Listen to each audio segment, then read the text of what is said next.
Hello guys, welcome to the backyard gym. अगर आपका M है कि घर में ही वर्कआउट करके एक अच्छी फिजिक को अचीव करें, then you are in right channel. इस वीडियो में हमने ब्रिक को as a workout equipment use किया है। अगर आप अपनी वर्कआउट की जर्नी स्टार्ट करना चाहते हैं और आपके पास कोई भी इक्विपमेंट या फिर डम्बल्स नहीं है, तो आप ब्रिक को एज ए वर्कआउट इक्विपमेंट के तौर पर यूज़ कर सकते हैं। हम सब ने ये सुना है कि अगर आपको मसल ग्रो करना है तो आपको हैवियर लिफ्ट करना होगा, जो कि काफ़ी हद तक सही है। बट एक और स्टडी कहती है कि अगर आपको मसल ग्रो करना है तो आप लाइट वेट भी लगा सकते हैं, बट आपको लाइट वेट तब तक लगाना है जब तक आपका मसल फटीक ना हो जाए। तो ये भी बहुत एक सेफेस्ट वे है टू बिल्ड योर मसल। तो they are numerous of advantages of lifting light weight. तो हरिंदर, तुम्हें लगता है कि मतलब कोई एडवांटेज है इसका लाइट वेट का? इससे लाइट वेट रखने से हमारे पोस्चर ठीक रहते हैं। हाँ, वो कैसे? ये है कि जब हम हैवी वेट उठाते हैं तो हमारी बॉडी हिलती रहती है और हमारे पोस्चर जो है बिल्कुल ठीक ही नहीं होते। तो देयर अदर एडवांटेजेस, लाइक उसकी बात करते हैं। तो ये होता है कि अगर हम हैवी वेट उठाते हैं तो उससे हमारी ग्रोथ भी रुक सकती है और हाइट में इशू आता है। हाइट में इशू आता है। हाँ, ये भी काफ़ी हद तक सही है। When you are in a tender age तो आपकी ग्रोथ के चांसेस बहुत ज़्यादा होते हैं। अगर आप लिफ्ट कर ले हैवी तो इट माइट बी पॉसिबल वो आपके स्पाइन को इफ़ेक्ट करे भी। और कोई अलग एडवांटेज? भैया इंजरी के चांसेस कम है। इंजरी के चांसेस कैसे? कैसे हाँ, मतलब जैसे बंदे ज़्यादा वेट लगाते हैं। ज़्यादातर हमने वीडियो में ये देखा कि कुछ बंदे अपने से ज़्यादा बड़ा वेट उठाते हैं, जिसके कारण कभी कभी वो उनके ऊपर गिर भी सकता है जी, और उनके मसल में वो कभी कभी इंजरी हो जाती है, उनके जॉइंट्स हिल जाते हैं ना बहुत ज़्यादा। हाँ,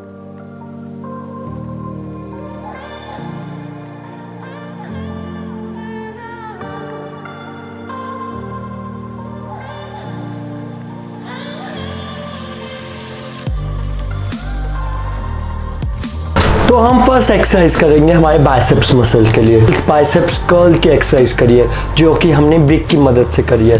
बाइसेप्स कर्ल करते वक्त हमें ज़्यादा मोमेंटम नहीं लेना है, अपनी सारी स्ट्रेंथ हमारे बाइसेप मसल्स से लेकर आनी है। जब हम अपने आर्म्स को एक्सटेंड करेंगे बाइसेप्स कर्ल करते वक्त, तो हमारा बाइसेप मसल्स एक्सटेंड होगा। जब हम उससे कॉन्ट्रैक्ट करेंगे तो हमारे वो पीक को हिट करेगा। यही बाइसेप कर्ल की हमने डिफरेंट वेरिएशन करी है। हमें डिफरेंट वेरिएशन के 4 सेट्स करने हैं और हमें ज़्यादा से ज़्यादा रैप्स लगाने हैं। तब minimum reps must be 20 reps.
Chest को हिट करने के लिए सबसे पहले हमने वार्म अप एक्सरसाइज करी है, जो कि है पुशअप्स। पुशअप्स के हमें 4 सेट्स लगाने हैं, जिसमें आप 10 से 20 रेपिटेशंस लगा सकते हैं। दैन उसकी कॉन्टिन्यूटी में हम करेंगे चेस्ट प्रेसेस। चेस्ट प्रेसेस में हमने ब्रिक्स का यूज़ किया है। चेस्ट प्रेसेस नॉर्मली आप एक फ्लैट सरफेस में लगवा सकते हैं, जो कि अपने ग्राउंड में है, बट मैंने इसमें बेंच को यूज़ करते हुए चेस्ट प्रेसेस लगाई है। बेंच मैंने इसलिए यूज़ किया है बिकॉज इसमें मेरी आर्म्स की मूवमेंट पीछे तक जाएगी, जो कि मेरे चेस्ट मसल्स को पूरा स्ट्रेच देगी। दैन कॉन्टिन्यूटी में हमने अलग एक्सरसाइज लगाई है, जो कि हमारी इनर पैक को टारगेट करेगी, जो हमारा इनर एरिया ऑफ चेस्ट है। दैन इसके भी हमें 4 सेट्स लगाने हैं, जिसमें आपकी रेपिटेशन मैक्सिमम 15 से ज़्यादा होनी चाहिए। फिर कॉन्टिन्यूटी में हम लास्ट में जाएंगे अपने चेस्ट फ्लाइज। चेस्ट फ्लाइज जो हमारी साइड ऑफ चेस्ट या कि ओवरऑल चेस्ट की ग्रोथ के लिए बहुत ज़्यादा बेनिफिशियल है।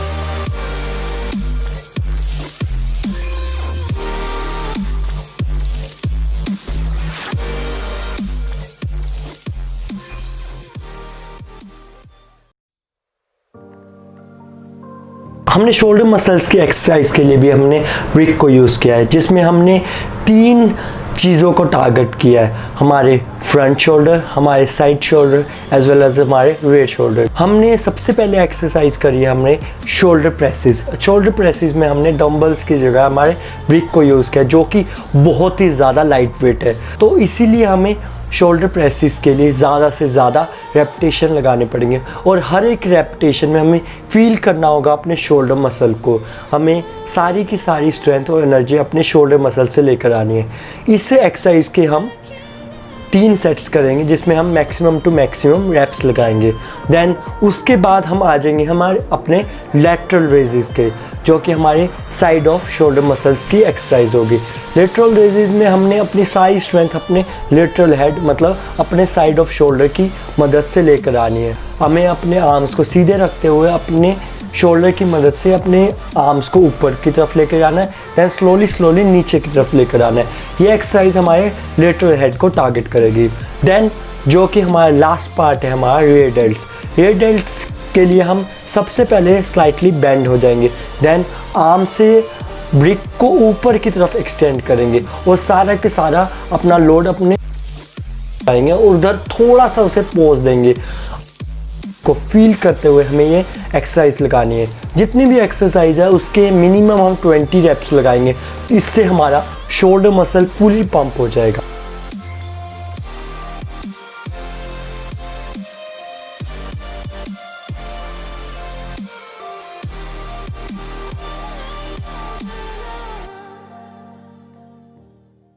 बैक एक्सरसाइज के लिए हमने बेंट ओवर रोज की एक्सरसाइज करी है, जिसमें हमने दोनों ब्रिक्स को यूज़ करा है। ये हमारे ओवरऑल बैक की एक्सरसाइज है, जिससे हमारी बैक की विड्थ एज वेल एज हमारी स्ट्रेंथ बढ़ेगी। और हमने लोअर बैक के लिए बेंच को यूज़ किया, जिसमें हमने अपने लेग्स को बीच में बेंच की सपोर्ट से बीच में लगा दिया और अपने लोअर बैक से अपनी बॉडी को एक्सटेंड कर रहे हैं। हमने थोड़ी रेजिस्टेंस के लिए ब्रिक को अपने चेस्ट में ले लिया है। इन एक्सरसाइज के हमें 20 to 25 रेपिटेशन लगानी है, जो कि आपकी बैक मसल्स को पूरा स्ट्रॉन्ग एंड स्ट्रेंथन बना देगा।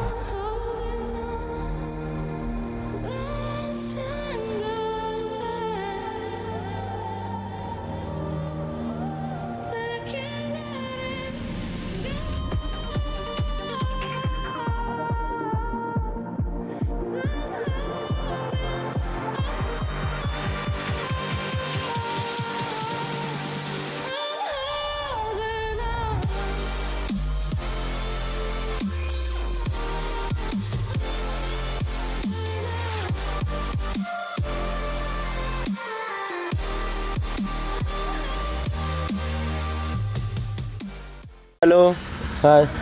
Hello hi. क्या नाम है तुम्हारा? हमारा नाम विष्णु है। कौन सी क्लास में हो? 6th। अच्छा, एक्सरसाइज करते हो? हाँ जी। कौन सी? पुशअप। आते हैं? करके दिखाओ, जितने हो सकते हैं। जितने हो सकते हैं जल्दी चलो वो तो कितने भी हो सकते हैं। करके तो दिखाओ, करके दिखाओ। चलो। हाँ विष्णु सर कमाल करते हो विष्णु सर। मज़ा आ गया। बस बस बस जा। कमाल करते हो विष्णु। कितनी एज है? 10, कौन सी क्लास में? 6th। तो ये कहाँ से सीखे, मतलब पुशअप करने? ये मेरे पापा भी सिखाते हैं, योगा भी करते हैं पापा। अच्छा, तो फिर सही है ना। और कोई कर सकता है तुम्हारी क्लास में इतना? हाँ। काफ़ी फिट है बंदे। तो अपने दोस्तों को कुछ कहना चाहोगे? हाँ जी, क्या? कि मेरे फ्रेंड्स बहुत अच्छे हैं, हाँ, मुझे भी खिलाते हैं और खुद भी खेलते हैं। इस चैनल को सब्सक्राइब करने को बोलोगे? हाँ? नहीं पसंद नहीं है। देख क्या बोलोगे। चैनल ये? वीडियो नहीं देखी? मैं लिंक भेजूंगा, तो आगे शेयर करोगे और रोज़ से सब्सक्राइब कराओगे अपने फ्रेंड से? ठीक है, तो मुझे नंबर दे देना। चलो बाय बाय करो। बाय।